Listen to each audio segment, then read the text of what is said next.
One of the people we've had on this program a couple of times is Heather McDonald, and she coined the phrase the Ferguson Effect, in which after Ferguson, there were police officers, and this has now been well documented even by a liberal at Harvard University who found that actually police officers tend to be more tentative around African Americans for fear that they'll be the next individual that will be pilloried in the press and accused.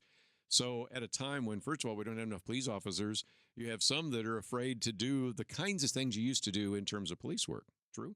Oh, that's very true. It's what I alluded to earlier about trust.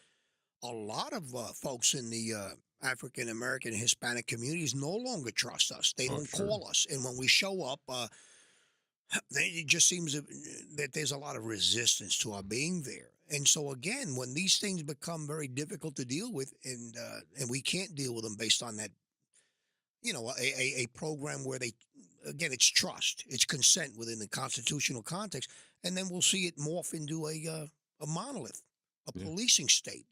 I think the military will probably get involved at some point in time, but see, one of the things I fear for Dallas and this federalization of the Mm. department is a We possibility. forgot to bring that up. Yeah. Yes, talk about that. I mean, Kirby, should that happen? And should the federal government say, listen, we've got some grant money, we're going to impose our standards. And so we're going to get a lot of people in there right away. People will think, well, wow, that's great.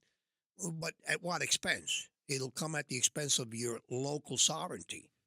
The officers working your streets will have a loyalty to Washington, not to you and the community.